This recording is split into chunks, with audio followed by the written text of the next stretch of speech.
ഒരുപാട് ഇഷ്ടിക കട്ടകൾ ഇങ്ങനെ അടുക്കി വെച്ച പോലെയാണ്. ഈ ഇഷ്ടിക കട്ടകളിനെ വിളിക്കുന്ന പേര് വെർട്ടിബ്ര എന്നാണ്. അപ്പോൾ ഈ ഒരുപാട് വെർട്ടിബ്ര ഒറ്റയടിക്ക് ഇങ്ങനെ ഇരിക്കുമ്പോൾ അതിൻ്റെ ഇടയിൽ ഒരു കുഷനിങ് എഫക്റ്റിന് ഒരു സാധനം വേണം. അതാണ് നമ്മൾ ഈ ഡിസ്ക് എന്ന് പറയുന്നത്. അപ്പോൾ രണ്ട് വെർട്ടിബ്രൻ്റെ ഇടയിൽ ഇരിക്കുന്ന സാധനത്തിനാണ് ഡിസ്ക് അല്ലെങ്കിൽ ഇൻ്റർ വെർട്ടിബ്രൽ ഡിസ്ക് എന്ന് പറയുന്നത്. ഈ ഇൻ്റർ വെർട്ടിബ്രൽ ഡിസ്കിൻ്റെ തൊട്ട് ബാക്കിലൂടെയാണ് നമ്മുടെ ഞരമ്പുകളൊക്കെ ഇറങ്ങിപ്പോകുന്നത്. തലേന്ന് വരുന്ന ഞരമ്പുകൾ കയ്യിലേക്കോ കാലിലേക്കോ അല്ലെങ്കിൽ മൂത്രമൊഴിക്കുന്ന ഞരമ്പുകളെല്ലാം ഈ ഡിസ്കിൻ്റെ ബാക്കിലൂടെ ഒരു പൈപ്പിലൂടെയാണ് അത് ഇറങ്ങിപ്പോകുന്നത്. ഡിസ്ക് സംബന്ധമായിട്ട് വരുന്ന പ്രശ്നങ്ങൾ, ഏറ്റവും കോമൺ ആയിട്ട് വരുന്ന പ്രശ്നം ഒന്നുകിൽ നടുവേദന അല്ലെങ്കിൽ കാലിലേക്ക് ഇറങ്ങി വേദനയായിട്ടാണ് ഒരു 90% ആൾക്കാരും നമ്മുടെ ഒരു ഹോസ്പിറ്റലിൽ എത്തുന്നത്, അല്ലെങ്കിൽ അവരുടെ പ്രസൻറ്റിങ് കംപ്ലയിൻറ്റ്. ഇത് കഴിഞ്ഞ ഒരു 10 വർഷം മുമ്പാണെങ്കിൽ യൂഷ്വൽ കണ്ടുവരുന്ന ഒരു പ്രായം യൂഷ്വലി 50 വയസ്സ് കഴിഞ്ഞാലാണ് അത് കോമൺ ആയിട്ട് കണ്ടുവരുന്നത്. ഒരു 50 വയസ്സ് കഴിയുമ്പോൾ ആൾക്കാർക്ക് കോമൺ ആയിട്ട് വരുന്ന നടുവേദന അല്ലെങ്കിൽ കാലുവേദനയ്ക്ക് നമ്മൾ റുട്ടീനായിട്ട് MRI ഒക്കെ എടുത്ത് നോക്കുമ്പോൾ കാണുന്നത് ഒരു ഡിസ്ക് ബൾജാണ്. പക്ഷേ ഈ ഒരു 10 വർഷമായിട്ട് നമ്മൾ കാണുന്നത് ഈ ഏജ് ലിമിറ്റ് ഈ 50 മാറി 30ലേക്ക് കടന്നിരിക്കുകയാണ്. അതായത് ചെറുപ്പക്കാരിലും ഇതിപ്പോൾ വളരെ കോമൺ ആയിട്ട് കണ്ടുവരുന്നൊരു പ്രശ്നമാണ്. അതിൻ്റെ ഏറ്റവും വലിയ കാരണം നമ്മുടെ ലൈഫ് സ്റ്റൈൽ മോഡിഫിക്കേഷൻസാണ്. നമ്മളിപ്പോൾ ഒരു IT പ്രൊഫഷണലിനെ എടുത്ത് നോക്കിയാൽ ഹി സിറ്റ്സ് ഒരു ഓഫീസിലിരിക്കുന്ന കണ്ടിന്യൂസ് ആയിട്ട് ഇരിക്കുന്ന ഒരു മിനിമം ഒരു 10 to 12 hours. ഈ 10 to 12 hours at A stretch ഇരിക്കുമ്പോൾ നമ്മുടെ സ്പൈനിൽ അതിൻ്റെ സ്ട്രെയിൻ വരികയാണ്. ആ സ്ട്രെയിൻ നാച്ചുറലി നമ്മുടെ മസിൽസിനെയും അഫക്റ്റ് ചെയ്യും. അത് വരുമ്പോൾ സ്പൈനിന് ഒരു 50 വയസ്സിൽ വരാവുന്ന തേയ്മാനം ഒരു 20 വർഷം മുമ്പേ വരികയാണ്. അതായത് 50 കഴിഞ്ഞ് വരുന്ന തേയ്മാനം 20 അല്ലെങ്കിൽ 30 വയസ്സിലേ തുടങ്ങി അത് ആ എല്ലുകളുടെ തേയ്മാനം നേരെ അതിൻ്റെ ഇടയിലിരിക്കുന്ന ഡിസ്കിനെയാണ് അത് ആദ്യം ബാധിക്കുന്നത്. ആ ഡിസ്കിന് ആ തേയ്മാനത്തിൻ്റെ ബാധ്യത വരുമ്പോൾ അത് ആ ഇരിക്കുന്ന സ്പേസിന് അതിനിരിക്കാൻ പറ്റാതെ അത് അങ്ങോട്ടും ഇങ്ങോട്ടും നീങ്ങി തുടങ്ങാൻ തുടങ്ങും. അതങ്ങനെ മാക്സിമം നീങ്ങുന്നത് പുറത്തേക്കാണ്, ബാക്കിലേക്കാണ്. അത് നീങ്ങി പുറത്തേക്ക് വരുമ്പോൾ അതിന് നമ്മൾ ഇൻ്റർ വെർട്ടിബ്രൽ ഡിസ്ക് പ്രൊലാപ്സ് അല്ലെങ്കിൽ സാധാരണക്കാരുടെ ഭാഷയിൽ ഡിസ്ക് ബൾജ് അല്ലെങ്കിൽ ഡിസ്ക് തേയ്മാനം എന്ന് പറയുന്നത്. അത് നേരെ ബാക്കിലേക്ക് വന്നാൽ ഞാൻ നേരത്തെ പറഞ്ഞല്ലോ തലേന്ന് ഇറങ്ങി വരുന്ന ഞരമ്പിനാണ് ആദ്യം അത് വന്ന് പ്രസ് ചെയ്യുന്നത്. അത് പ്രകടമാവുന്നത് നടുവേദനയായിട്ട് വരാം, കാലിലേക്കോ കയ്യിലേക്കോ കരണ്ട് അടിക്കുന്ന പോലെ ഒരു സെൻസേഷനായിട്ട് വരാം, തരിപ്പ് മരവിപ്പ് തൊടുന്നൊന്നും അറിയാതെ പോലെ അങ്ങനത്തെ സിംറ്റംസ് ആയിട്ട് വരാം, അല്ലെങ്കിൽ ബലക്കുറവ് അല്ലെങ്കിൽ കാലോ കയ്യിലിനോ ബലന ശേഷി ഇല്ലായ്മയും വരാം. ഇതാണ് നോർമലായിട്ട് വരുന്ന പ്രശ്നങ്ങൾ. എന്തുകൊണ്ടൊരു ഡിസ്ക് ബൾജ് വരും? ഞാൻ നേരത്തെ പറഞ്ഞ പോലെ lifestyle modification is one factor, പിന്നെ തേയ്മാനം അത് രണ്ടാമത്തെ ഒരു ഫാക്ടറാണ്, പിന്നെ lack of exercise very important factor. നമ്മുടെ spine is a important part of our body. അതാണ് ആദ്യം മനസ്സിലായത്. നമ്മുടെ പോസ്ചറിനെ കാലാകാലം നമ്മൾ ജനനം മുതൽ മരണം വരെ നമ്മുടെ പോസ്ചറിനെ മെയിൻറ്റെയിൻ ചെയ്യുന്ന 90% വർക്ക് ചെയ്യുന്നത് നമ്മുടെ സ്പൈനാണ്. അപ്പോൾ ജനനം മുതൽ മരണം വരെ നാച്ചുറലി ഒരു അവയം ഇങ്ങനെ കണ്ടിന്യൂസ് ആയിട്ട് വർക്ക് ചെയ്യാൻ തുടങ്ങി നാച്ചുറലി തേയ്മാനം അതിന് വന്നിരിക്കും. അതൊരു നാച്ചുറൽ പ്രോസസ്സാണ് ഏതൊരു കാര്യത്തിലും. അതിന് ആ തേയ്മാനം നമുക്ക് കുറയ്ക്കാനേ പറ്റുള്ളൂ. അതെങ്ങനെയാണ് ചെയ്യുക? ഈ സ്പൈനിലുള്ള ലോഡ് നമ്മൾ ചുറ്റുള്ള മസിൽസിനെ ഡിസ്ട്രിബ്യൂട്ട് ചെയ്ത് കൊടുക്കുക. അതിന് വേണ്ടി ചുറ്റുള്ള മസിൽസിന് ആദ്യം നമ്മൾ ചെയ്യുന്ന അത് സ്ട്രോങ് ആവണം, എന്നാലല്ലേ ഈ ലോഡ് ഇതിനെടുക്കാൻ പറ്റുള്ളൂ. അപ്പോൾ ആ സ്പൈനിൻ്റെ മസിൽസിന് നമ്മൾ ഡെഫിനറ്റ്ലി സ്ട്രോങ് ആക്കണം. അത് എക്സസൈസിലൂടെ ചെയ്യാൻ പറ്റുള്ളൂ. ആ എക്സസൈസ് കുറയുമ്പോൾ അത് ചെയ്യാതെ വരുമ്പോഴാണ് ഈ ഫുൾ ലോഡ് ഈ 60 അല്ലെങ്കിൽ 70 50 വർഷം ഈ സ്പൈൻ ഇത് എടുക്കുന്നത്. നാച്ചുറലി ഒരു 50 വയസ്സ് കഴിയുമ്പോൾ അതിൻ്റെ തേയ്മാനം തുടങ്ങും. പക്ഷേ ഇപ്പോഴത്തെ ഈ ലൈഫ് സ്റ്റൈൽ മോഡിഫിക്കേഷനും എക്സസൈസൊന്നും ഇല്ലാത്തതുകൊണ്ട് ഈ 50 ഇയേഴ്സ് കഴിഞ്ഞ് വരുന്ന ഈ disc problem now we are finding it much earlier. വേറെ ഒരുപാട് ഫാക്ടേഴ്സ് ഉണ്ട്, ലൈക്ക് ഈറ്റിംഗ് ഹാബിറ്റ്സ്, ഒബീസിറ്റി, അമിതമായ വണ്ണം, തീരെ എക്സസൈസ് ഇല്ലാതെ, ഇതൊക്കെ ഫാക്ടേഴ്സ് കോൺട്രിബ്യൂട്ടിങ് ടു എല്ല് തേയ്മാനം and naturally disc bulge. So എന്തൊക്കെയാണ് നോർമലി ഒരു ഡിസ്ക് ബൾജ് കൊണ്ട് വരുന്ന സിംറ്റംസ്, അല്ലെങ്കിൽ അതെങ്ങനെയാണ് പുറത്തേക്ക് പ്രകടമാവുന്നത്? ഒരു സിമ്പിൾ കോസസ് ബാക്ക് പെയിൻ, സിമ്പിളായിട്ട് പറയുന്നത് വെച്ചാൽ നടുവേദന, ഉളുക്കി ചതവ് എന്നൊക്കെ പറയുന്ന വേദന, അല്ലെങ്കിൽ കാലിലേക്ക് ഇറങ്ങി വരുന്ന മരവെപ്പ് അല്ലെങ്കിൽ തരിവെപ്പ്, അല്ലെങ്കിൽ കാലിനോ കൈയിനോ വരുന്ന സെൻസറി ഡെഫിസിറ്റ്സ്, അതായത് ബലക്കുറവ്. ഒരു പെട്ടെന്നൊരു ഗ്ലാസ് പിടിക്കുമ്പോൾ നോക്കുന്ന ഗ്ലാസ് പിടിക്കാൻ പറ്റുന്നില്ല, അല്ലെങ്കിൽ ഗ്ലാസ് കയ്യിൽ നിന്ന് ഇറങ്ങി വരും, അല്ലെങ്കിൽ സിമ്പിൾ ആൾക്കാർ വരുന്ന പറയുന്നത് സാറേ നെയിൽ കട്ടർ ഉപയോഗിക്കുമ്പോൾ നെയിൽ കട്ട് ചെയ്യാൻ പറ്റുന്നില്ല, ബലക്കുറവ്, ഈ കയ്യിന് ബലമില്ലായ്മ. അപ്പോൾ നമ്മൾ നോക്കുമ്പോൾ പിന്നെ ഹിസ്റ്ററി എടുത്ത് നോക്കുമ്പോൾ പറയുന്നത് സാർ അനുസരിച്ച് 6 മാസമായിട്ടൊരു നെക്ക് പെയിൻ ഉണ്ട്, അത് കുറയുമ്പോൾ ഇങ്ങനെയൊക്കെ ഇറങ്ങി വരുന്നുണ്ടായിരുന്നു, തരിപ്പുണ്ടായിരുന്നു, അതൊക്കെ ഞാൻ മരുന്ന് കഴിച്ചു. പിന്നെ ഈ ബലക്കുറവ് വരുമ്പോഴാണ് അത് കൂടുതൽ പ്രോബ്ലമാറ്റിക് ആവുന്നത്. ഒരു ഡിസ്ക് റിലേറ്റഡ് പെയിൻ വരുമ്പോൾ നോർമലായി വരുന്ന പെയിൻ ബാക്ക് പെയിനാണ്.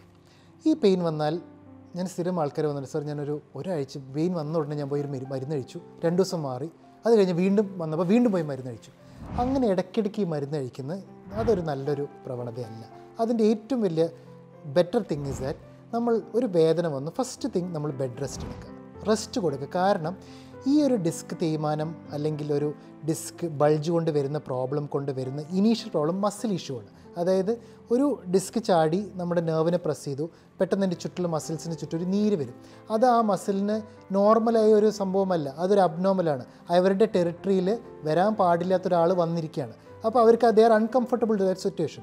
അപ്പോൾ അതിന് അതിൻ്റേതായ ടൈം കൊടുക്കുക. അപ്പോൾ ദേശത്തിൽ ഒരു നീര് വന്നു, ആ നീരിന് ഏറ്റവും ബെസ്റ്റ് തിങ് ഒന്ന് പോയി റെസ്റ്റ് ചെയ്യുക. ആ റെസ്റ്റ് ചെയ്യുമ്പോഴേക്കും പകുതി ആ നീരൊക്കെ ഒന്ന് സബ്സൈഡ് ആവും.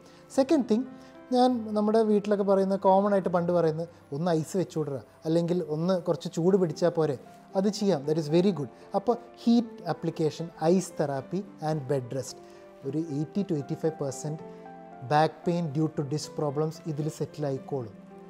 നെക്സ്റ്റ് ഡേ നീക്കുമ്പോൾ അല്ലെങ്കിൽ ഒരു 8 മണിക്കൂർ ഉറക്കത്തിന് ശേഷം വീണ്ടും പെയിൻ വരികയാണെങ്കിൽ ഓക്കെ, നമുക്കൊരു ഡോക്ടറിനെ കണ്ട് ഓവർ ദ കൗണ്ടർ മെഡിക്കേഷൻസ് എടുക്കാം. അതും മാക്സിമം ഒരു 1 വീക്ക്, അതിൻ്റെ അപ്പുറത്തെ പെയിൻ മെഡിക്കേഷൻസ് എടുക്കാൻ പാടില്ല എന്നാണ് എൻ്റെ അഭിപ്രായം. കാരണം അതിന് വേറെ കുറേ അഡ്വേഴ്സ് എഫക്ട്സ് ഉണ്ട്, പ്രത്യേകിച്ച് in A person above 50 years of age. കാരണം അതിൽ കിഡ്നീനോ ലിവറിനെയൊക്കെ അത് ബാധിക്കാം. അപ്പോൾ ലോങ് ടേം അനാൽജസിക് തെറാപ്പി നല്ലതല്ല. രണ്ടാമത്, ഈ പെയിൻ റിലേറ്റഡ് ആയിട്ട് അത് വേറെ എങ്ങോട്ടെങ്കിലും മാറിക്കുവാണ്. ഇവിടെ ഒരു പെയിൻ വന്നു, കുഴപ്പമില്ല, അത് പിറ്റേ ദിവസം ആകുമ്പോഴേക്കും അതേ പെയിൻ ഒരു ഷൂട്ടിംഗ് പെയിനായിട്ട് കയ്യിലേക്ക് ഇങ്ങനെ കരണ്ട് അടിക്കുന്ന പോലെ വരിക, അല്ലെങ്കിൽ കാലിലേക്ക് ഇങ്ങനെ വരിക. അതിൻ്റെ കോൽ കാലിൻ്റെ സ്ഥിര ആൾക്കാർ സാറേ കാലിൻ്റെ തള്ളവിരൽ ചലനം ഉണ്ടോ എന്നില്ലെന്ന് എനിക്കിപ്പോൾ തോന്നുന്നില്ല, കാലിൻ്റെ തള്ളവിരൽ പൊക്കുമ്പോൾ താഴുമ്പോൾ എനിക്ക് അറിയുന്നില്ല, അല്ലെങ്കിൽ ഈ വാറിട്ട ചെരുപ്പ് ഇട്ടുമ്പോൾ പെട്ടെന്ന് ഈ വാറിട്ട ചെരുപ്പ് അങ്ങ് ഇറങ്ങിപ്പോയി അറിഞ്ഞില്ല, അല്ലെങ്കിൽ ബാക്കിൽ സ്ട്രാപ്പില്ലാത്ത ചെരുപ്പ് ഇടാൻ പറ്റുന്നില്ല. ഇതൊക്കെ കോമൺ സിംറ്റംസാണ്. ഇത് വെറുതെ നിസ്സാരമായി തള്ളിക്കല്ല. അതിൻ്റെ അർത്ഥം ഈ ഞരമ്പോൾക്ക് ആ ഒരു ഫങ്ഷൻ ഡെഫിസിറ്റാണ്, അതിൻ്റെ ഞരമ്പോൾക്ക് കോട്ടം തട്ടിയെന്നാണ് അതിൻ്റെ അർത്ഥം. സെക്കൻഡ് തിങ്, തേർഡ് തിങ് ആൾക്കാർ പറയുന്നത് മൂത്രമൊഴിക്കാൻ ബുദ്ധിമുട്ട് വരിക. അതായത് ഇടയ്ക്കിടയ്ക്ക് മൂത്രമൊഴിക്കാൻ പോകണം, അത് മൂത്രമൊഴിച്ച് കഴിഞ്ഞാൽ ഫുള്ളായിട്ടങ്ങ് ഒഴിച്ചു പോയില്ല, എന്തോ എപ്പോഴും ഇരിക്കുന്നുണ്ട്, എന്നാൽ അരമണിക്കൂർ കഴിഞ്ഞാൽ വീണ്ടും വന്ന് ഒഴിക്കണം. അതായത് ഇൻക്രീസ്ഡ് ഫ്രീക്വൻസി അതതിന് പറയുന്നത്.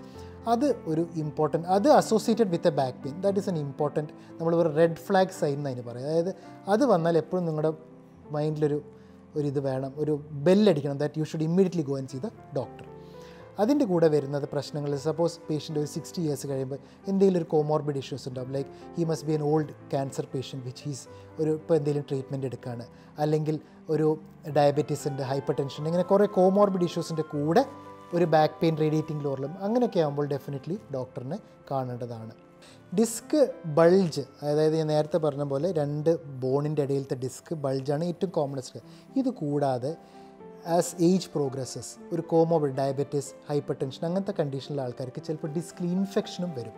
അവർക്ക് ചിലപ്പോൾ കാലിൽ എന്തെങ്കിലുമൊക്കെ ഒരു മുറിവ് വരും. ആ മുറിവ് ചെറുതായിട്ട് നന്നായി ട്രീറ്റ് ചെയ്തില്ലെങ്കിൽ അതന്നെ ബ്ലഡ് സ്ട്രീമിൽ കലർന്ന് ഈ ബ്ലഡ് വഴി ഡിസ്കിലേക്ക് ബാധിക്കാം, ഈ ഡിസ്കിലും ഇൻഫെക്ഷൻ വരാം. അപ്പോൾ ഡിസ്ക് ബൾജും ഡിസ്ക് ഇൻഫെക്ഷനും ഒരു important cause of back pain തന്നെയാണ്, അതെപ്പോഴും മനസ്സിൽ വേണം. അത് നമ്മൾ അറിയുന്നത് സബ്സിക്വൻ്റ് ആയിട്ട് ഇൻവെസ്റ്റിഗേഷൻസ് തെറാപ്പി ചെയ്യുമ്പോഴാണ്. അപ്പോൾ എന്തൊക്കെയാണ് ഇതിന് investigative modalities? First investigative model is always a simple x-ray and normal blood tests. ഈ നോർമൽ ബ്ലഡ് ടെസ്റ്റിൽ നമ്മൾ അറിയാൻ പറ്റും ശരീരത്തിൽ എവിടെയെങ്കിലും ഇൻഫെക്ഷൻ്റെ അളവുണ്ടോ, അല്ലെങ്കിൽ ഇൻഫെക്ഷൻ അത് എത്രമാത്രം അലാമിംഗ് ആണെന്നൊക്കെ നമുക്കറിയാൻ പറ്റും. രണ്ടാമത്തത് എക്സ്റേ ആണ്. എക്സ്റേയിൽ നമ്മൾ നോക്കുന്ന ഡിസ്കിൻ്റെ ഹൈറ്റിൽ വല്ല വ്യത്യാസമുണ്ടോ, നോർമൽ ഒരു ഡിസ്ക് ഹൈറ്റ് ഉണ്ട്, അതിൽ വല്ല വ്യത്യാസമുണ്ടോ, ഈ ഞരമ്പ് ഇറങ്ങിപ്പോകുന്ന കുഴലിൽ എന്തെങ്കിലും വ്യത്യാസമുണ്ടോ, എല്ലുകൾ തമ്മിൽ കശേരിൽ തമ്മിൽ അനക്കമുണ്ടോ, ഒരു എല്ല് മറ്റെല്ലിൻ്റെ മുമ്പ് കൂടെ ഇങ്ങനെ ചാടിയിരിക്കണം, അതൊക്കെ നമുക്ക് എക്സ്റേയിലൂടെ അറിയാൻ പറ്റും. പക്ഷേ ഒരു ട്രീറ്റ്മെൻറ്റ് പ്ലാൻ കൺഫേം ചെയ്യണമെങ്കിൽ ഡെഫിനറ്റ്ലി നമുക്ക് നെക്സ്റ്റ് സ്റ്റെപ്പ് ഒരു MRI അല്ലെങ്കിൽ CT സ്കാനിൽ പോകേണ്ടി വരും. MRIയും CT സ്കാൻ ചെയ്യുമ്പോൾ നമുക്ക് അഡീഷണൽ ഇൻഫർമേഷൻ കിട്ടുന്നത് എത്രമാത്രം ഒരു നോർമൽ ഡിസ്ക് അബ്നോർമലായി, എത്രമാത്രം അത് ബൾജ് ചെയ്തു, അത് എത്ര നെർവിന് പ്രസ് ചെയ്യുന്നുണ്ട്, ആ നെർവ് പ്രസ് ചെയ്യുന്ന ഇമ്മീഡിയറ്റ് ഒരു സർജറി വേണോ, അതോ ഒരു മെഡിക്കൽ മാനേജ്മെൻറ്റ് കൂടെ മാനേജ് ചെയ്യാൻ പറ്റുമോ, അതോ അതിൻ്റെ ചുറ്റുള്ള ഡിസ്ക് അല്ല പ്രശ്നം, അവിടെ ഒരു ഇൻഫെക്ഷനാണ് പ്രശ്നം, ആ ഇൻഫെക്ഷൻ സർജിക്കലി ടാക്കിൾ ചെയ്യണോ, അല്ല ആ ഇൻഫെക്ഷൻ നമുക്ക് മെഡിക്കലിലൂടെ മാനേജ് ചെയ്യാൻ പറ്റുമോ, അതല്ല ഡിസ്ക് വിട്ടു അതിൻ്റെ ചുറ്റുള്ള ജോയിൻസിനാണ് പ്രശ്നം, അല്ലെങ്കിൽ ഈ സ്പൈൻ ചെന്ന് നമ്മുടെ നട്ടൽ ചെന്നിട്ട് നമ്മുടെ ഈ വാരിയിലിരിക്കുന്ന, ഈ പെൽവിസിലിരിക്കുന്ന ഒരു ജോയിൻ്റ് ഉണ്ട്, സേക്രോ ഇലിയാക് ജോയിൻറ്റ്, അതും ഒരു important cause of back pain ആണ്. അവിടെയാണോ പ്രശ്നം? ഇതൊക്കെ നമുക്ക് MRIയിലൂടെ അറിയാൻ പറ്റും. ഈ MRIയും CT സ്കാൻ അയച്ചാൽ നമുക്കൊരു ഡയഗ്നോസിസ് കിട്ടും, ഡിസ്ക് ബൾജ് ആയി എന്നുള്ളത്. ഒരു ഡിസ്ക് ബൾജ് MRIയിൽ കണ്ട ഉടനെ ഇമ്മീഡിയറ്റ്ലി അതിന് സർജറി വേണ്ട. അതിന് അങ്ങനെ ഒരു ഇൻഡിക്കേഷൻ ഒരിക്കലുമില്ല. അൺലെസ് ഈ ഡിസ്ക് ബൾജ് കാരണം അക്യൂട്ട് റിട്ടൻഷൻ ഓഫ് യൂറിൻ, അതായത് മൂത്ര തടസ്സം, മലം പോകാൻ ബുദ്ധിമുട്ട്, ഇത് രണ്ടും, അല്ലെങ്കിൽ കാലിൽ ബലക്കുറവ്, ഇങ്ങനെയൊക്കെ വരികയാണെങ്കിൽ ഡെഫിനറ്റ്ലി ഒരു സർജറിയുടെ ഇൻഡിക്കേഷൻ. അല്ലെങ്കിൽ ഒരു 80% ഡിസ്ക് പ്രോബ്ലംസ് അല്ലെങ്കിൽ disc bulge problems can be managed non surgically. അതാണ് ഇപ്പോഴത്തെ latest trend in spine surgery. അതെങ്ങനെ മാനേജ് ചെയ്യും? അത് ചെയ്യുന്നത് ഒന്ന് ഞാൻ നേരത്തെ പോലെ, ഇതൊക്കെ എന്തുകൊണ്ടാണ് തുടങ്ങിയ? Lakh of exercise. അപ്പോൾ നമ്മൾ വീണ്ടും എക്സസൈസ് ചെയ്ത് നമ്മുടെ കോർ മസിൽസ്, അതായത് നമ്മുടെ ബാക്കിൻ്റെ മസിൽസിനെ സ്ട്രെങ്തൻ ചെയ്യുക. അതിന് ബെൻഡിങ് എക്സസൈസ് ഉണ്ട്, ഫോർവേഡ് ബെൻഡിങ്, ബാക്ക്വേർഡ് ബെൻഡിങ്, പിന്നെ സൈഡ് വേ ബെൻഡിങ്, ലാറ്ററൽ ബെൻഡിങ്. ഇത് കൂടാതെ നമ്മുടെ ഈ ഹോൾ സ്പൈൻ ഇരിക്കുന്നത് നമ്മുടെ ഈ പെൽവിസാണ്, അതായത് ഈ ഹിപ്പ് ബോണാണ്, ഹിപ്പിലെ ബോണ്. ഇതിനെ കണക്ട് ചെയ്യുന്ന, ഇതാണ് നമ്മുടെ കാലിലേക്ക് കണക്ട് ചെയ്യുന്നത്. So this hip bone is a joint between നമ്മുടെ spine as well and our lower limbs, നമ്മുടെ കാലിലെ ബോണ്. അപ്പോൾ നമ്മുടെ കാലിലെ മസിൽസിനെയും സ്ട്രോങ് ആക്കണം to make your spine better. Basically നമ്മൾ കാലിൻ്റെ മസിൽസിനെ സ്ട്രോങ് ആക്കുമ്പോൾ that will also take a lot of load off your spine on to the lower limb. അതാണ് ഒരു സ്പൈൻ സർജറി കഴിഞ്ഞാൽ എപ്പോഴും ഡോക്ടർ പറയണം, പെട്ടെന്ന് കുമ്പിട്ട് സാധനങ്ങളൊന്നും എടുക്കരുത്, മുട്ട് ഒന്ന് മടങ്ങിയിട്ടെടുക്കാം, അതിന് പ്രശ്നമില്ല. അതിൻ്റെ ബേസിക് തത്വം ഇതുതന്നെയാണ്. നമ്മൾ ആ ലോഡ് മുട്ടിലേക്ക് പതുക്കെ ട്രാൻസ്ഫർ ചെയ്യണം, അപ്പോൾ സ്പൈനിൽ ലോഡ് കുറയാണ്. അതാണ് ഇതിൻ്റെ ബേസിക് പത്തോളജി. സോ മസിൽസിനെ സ്ട്രെങ്തൻ ചെയ്യാന്ന് പറഞ്ഞാൽ നമ്മുടെ ഹാംസ്ട്രിങ്സ്, ക്വാഡ്രിസെപ്സ്, നമ്മുടെ ലംബാർ ഫ്ലെക്സേഴ്സ്, ലംബാർ എക്സ്റ്റൻസേഴ്സ്, സൈഡ് വേ ബെൻഡേഴ്സ്, സൈഡ് വേ എക്സ്റ്റൻസേഴ്സ്, ഇതിനെ സ്ട്രെങ്തൻ ചെയ്യണം. ഇത് ചെയ്യുന്നത് നല്ല ഒരു ഫിസിയോതെറാപ്പി ആൻഡ് റീഹാബിലിറ്റേറ്റീവ് പ്രോഗ്രാമിലൂടെയാണ് ഇത് നമ്മൾ ഈടാക്കുന്നത്. മനസ്സിലായി? പിന്നെ ഇതിൽ നിൽക്കാത്ത ഇതാണ് നമ്മൾ ഡിഫറെൻറ്റ് വേറെ സ്റ്റാറ്റിക് എക്സസൈസസ്, പാസീവ് എക്സസൈസ്, അങ്ങനെ പലതരം എക്സസൈസ് ഉണ്ട്. ഇതിൽ നിൽക്കാത്തതാണ് നെക്സ്റ്റ് മൊഡാലിറ്റി നമ്മൾ ഇഞ്ചക്ഷൻസ് തെറാപ്പി എന്ന് പറയുന്നത്. ഇഞ്ചക്ഷൻ തെറാപ്പി എന്ന് പറയുന്നത് നമ്മൾ ഒരു പെർക്യൂട്ട്, അതായത് എക്സ്റേയുടെ സഹായത്തോടെ ഒരു നീഡിൽ, ഡേ കെയർ പ്രൊസീജിയറായിട്ട് ചെയ്യുന്നതാണ്. ഒരു നീഡിൽ ബേസിക്കലി നമ്മുടെ ജോയിൻറ്റ്സ്, ഏതൊക്കെ ഡിസ്ക് ബൾജ് ഉണ്ട് അതിൻ്റെ ചുറ്റുള്ള ജോയിൻറ്റും അതിൻ്റെ ചുറ്റുള്ള ഞരമ്പിലേക്ക് അങ്ങോട്ട് ഇഞ്ചെക്ട് ചെയ്യണം. അതുകൊണ്ട് എന്താ ഉണ്ടാവുക? അതിന് ചുറ്റുള്ള നീര് കുറയും. നീര് കുറയുമ്പോൾ നമ്മുടെ ഞരമ്പ് നോർമൽ ഇതിലേക്ക് ആവും. ബേസിക്കലി ഞാൻ എപ്പോഴും നമ്മുടെ പേഷ്യൻസിന് പറയുന്നത്, നമ്മുടെ ഞരമ്പ് എന്ന് പറഞ്ഞില്ല ഒരു തൊട്ടാവാടി ചെടീനെ പോലെയാണ്. അതിനെ പോയി തട്ടിയാൽ അത് പെട്ടെന്ന് ഇങ്ങ് ചുങ്ങും. പിന്നെ നമ്മൾ ഈ നീരിൻ്റെ മരുന്നുകൾ കൊടുക്കുമ്പോൾ പതുക്കെ അത് നോർമൽ ലെവലിലേക്ക്, അതിൻ്റെ സമയം കൊടുത്താൽ അതങ്ങനെ വന്നോളും. മനസ്സിലായില്ലേ? അപ്പോൾ അതാണ് ഈ ഇഞ്ചക്ഷൻ തെറാപ്പി കൂടെ നമ്മൾ പറയുന്നില്ല. അതിന് സയൻസിൽ അല്ലെങ്കിൽ സയൻസിൽ terminologies is basically transforaminal block, epidural blocks, injection therapies, ഇതൊക്കെയാണ് അതിൻ്റെ നോർമൽ സയൻറ്റിഫിക് ടേംസ്. ഇതിൽ വരാത്ത ഇതാണ് വേറെ കുറേ അതർ അഡ്വാൻസ് മൊഡാലിറ്റീസ് ഉണ്ട്. ലൈക്ക് നമ്മൾ ഈ ഒരു എന്താ പറയുക ഇൻട്രാ ഡിസ്കൽ തെറാപ്പി എന്ന് പറയും, ലേസർ തെറാപ്പി എന്ന് പറയും. അതായത് ഒരു ഡിസ്ക് രണ്ട് വെർട്ടിബ്രയുടെ ഇടയിലാണ്, അത് കുറച്ച് ബൾജായി, പക്ഷേ ഞരമ്പിന് ജസ്റ്റ് ഒന്ന് തട്ടുന്നേ ഉള്ളൂ, പക്ഷേ ആ ബൾജിങ് കാരണം നല്ല പെയിൻ ഉണ്ടാവും. അപ്പോൾ നമ്മൾ എന്താ വെച്ചാൽ ആ കണ്ടൻറ്റ് ഓഫ് ബൾജ്, എത്രമാത്രം ഡിസ്ക് ബൾജ് ചെയ്ത് അതിനെ കുറയ്ക്കുക. അതാണ് ലേസർ തെറാപ്പിയിലൂടെ ചെയ്യുന്നത്. ബൾജ് ചെയ്ത ഡിസ്കിൻ്റെ അമൗണ്ട് കുറയ്ക്കുക. അപ്പോൾ ആ അമൗണ്ട് കുറയുമ്പോൾ നാച്ചുറലി ഇൻഫ്ലമേഷനും കുറഞ്ഞ് പെയിനും കുറയും. അതാണ് ലേസർ തെറാപ്പിയിലൂടെ നമ്മൾ ചെയ്യുന്നത്.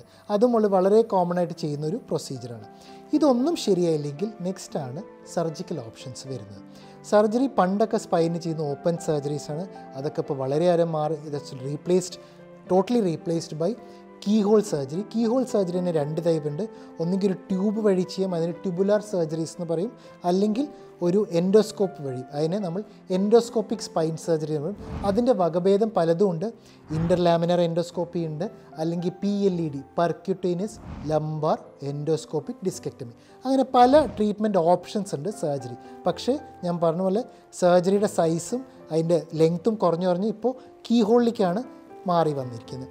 ഈ കീഹോൾ സർജറി നമുക്ക് ഫെസിലിറ്റേറ്റ് ചെയ്യുന്നത് തന്നെ പല ഇൻസ്ട്രുമെൻറ്റ്സ് ഉണ്ട് ഡ്യൂറിങ് സർജറി. ഈ കീഹോൾ ചെയ്യുമ്പോൾ തന്നെ നല്ല എൻഡോസ്കോപ്പിക് സിസ്റ്റം ഉണ്ട്, നാവിഗേഷൻ സിസ്റ്റംസ് ഉണ്ട്, കുറേ facilities which help the surgeon to produce a good surgery. ഇത് കൂടാതെ കീഹോൾ സർജറിയൊക്കെ ഇപ്പോൾ ഡേ കെയർ പ്രൊസീജിയേഴ്സായി മാറിക്കഴിഞ്ഞു. അതായത് രാവിലെ വരിക, ഉച്ചയാകുമ്പോഴേക്കും കീഹോൾ സർജറി, വൈകിട്ട് വരെ നോക്കിയിട്ട് കുഴപ്പമില്ലെങ്കിൽ വൈകിട്ട് ഡിസ്ചാർജ് ചെയ്യും. മൊത്തം surgery will come to hardly 1.5 to 2 hours. So basically പണ്ട് നട്ടൽ സർജറി എന്ന് പറഞ്ഞാൽ എല്ലാവർക്കും ഒരു പേടി സ്വപ്നമായിരുന്നു. ഇപ്പോൾ അതൊക്കെ മാറിത്തുടങ്ങി. ഇപ്പോൾ അതൊക്കെ ഒരു day care പ്രൊസീജിയറായി മാറിത്തുടങ്ങി.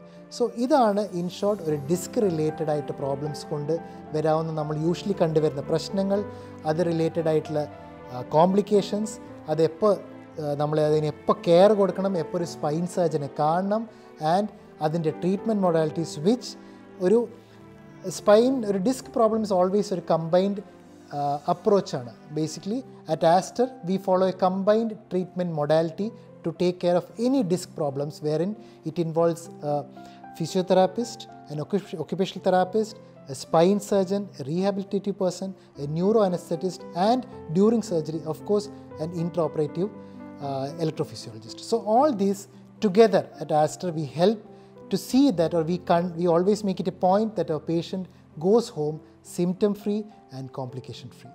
And if you have any doubts regarding pertaining to disc problems, അല്ലെങ്കിൽ ഡിസ്ക് സംബന്ധമായിട്ട് എന്ത് ഡൗട്ട് ഉണ്ടെങ്കിലും നിങ്ങൾക്ക് കമൻറ്റ് ബോക്സിൽ ആഡ് ചെയ്യാം. I will definitely at the earliest reply to you. Thank U.